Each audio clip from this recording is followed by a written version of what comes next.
Alam tayo dito sa ating auxiliary, ano?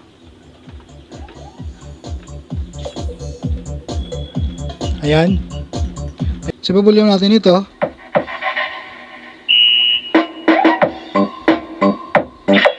So, halimbawa dito, idol, meron tayong ganitong mixer, ano? Tapos, meron pa tayo ditong isa. Ayan. Yung isa natin mixer. So, kung gusto natin pagsamahin yan, so itong setup na gagawin natin dito, pwede na dalawang mixer ang gagamitin natin dito.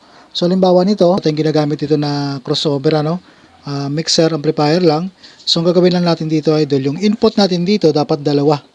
So, una muna ang gagawin natin dito, output ng ating mixer dito, main output, gagamitin natin sa ating isang amplifier. Gagamitin natin pang mid-high. So, ang gagamitin natin dito, ito, dual XLRP male to dual male RCA. So, output natin ito sa ating main output mixer. Tapos, itong dual male RCA na to, gagamitin natin ito sa ating pang mid-high na amplifier. So, kung ano ang input nito, yung selector nito, dito tayo mag-input.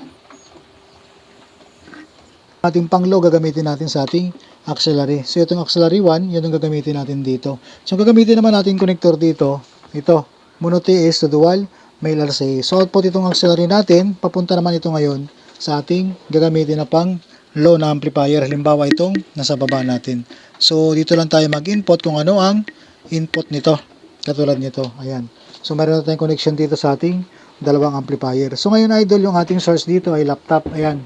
So ngayon dito natin siya input muna sa ating dalawang channel, ano? Huwag tayo mag-input dito sa ating mono input 3 in 4 or 5 in 6 dahil hindi natin mabubukod yan. Dito lang natin mabubukod yan sa dalawang channel natin. Pwede itong yung 1 in 2, pwede nitong 7 in 8. Yung ating galing laptop, ito lang, input lang natin dito sa ating line input ng 7 8. So ngayon, idol, yung ating channel 8 dito gagamitin natin sa ating pang low.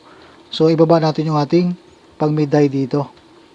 Tapos sa magiging volume natin dito, idol, itong auxiliary, ano? So iniwan natin yung ating low dito. Auxiliary ang maging volume natin dito. So kapag nag-volume tayo dito sa ating auxiliary, tapos naka-volume na rin itong auxiliary 1 natin dito sa ating pinaka-main control, magkakaroon na ng output itong auxiliary output natin once na nag-volume na tayo dito. Tulad nito, mag-volume tayo dito sa ating auxiliary, ano?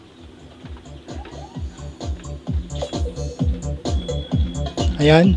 Tapos ngayon yung ating channel 7 gagamitin natin sa ating pang mid-high, ibaba naman natin itong low, itira natin yung ating pang mid dito at saka high. High at saka mid ititira natin. Tapos, ang magiging volume naman natin dito, itong feeder na. So dapat itong main feeder natin dito, yung left and right feeder natin, dapat naka-volume yan. Para pa nag-volume tayo dito sa ating feeder, magkakaroon ng output yung ating main output. So pang mid-high natin yan. So i-volume natin ito.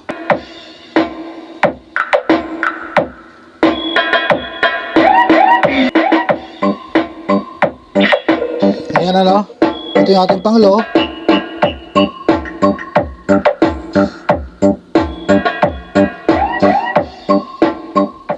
So magkaiba sila ng volume, idol, ano? Hindi natin masabay ng volume. Kapag nag-volume itong feeder, maiiwan yung ating auxiliary. Kapag binuluman natin itong auxiliary naman natin, maiiwan yung ating pang mid-high. Yung volume ng dalawa na to.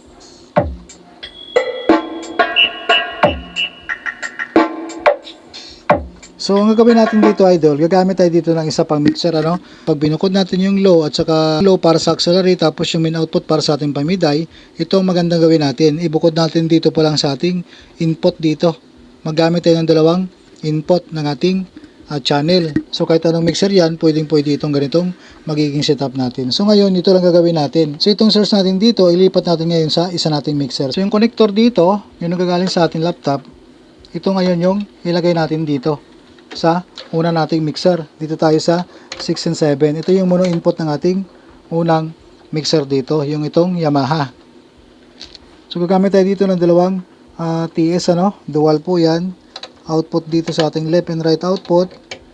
Papunta ito ngayon dito sa ating 7 channel and 8 channel, ano? Sa 7-8 channel natin ang ating mixer dito. Kung saan tayo kanina nag-input. Ayan. Yan lang yung ating gagawin dito. So, pwede na tayo mag-volume dito sa ating auxiliary. Yan. Tapos yung ating feeder dito. Sabay na magkaroon ng signal yung ating mid-high at saka pang low dito kapag nag-volume tayo dito sa ating main mixer.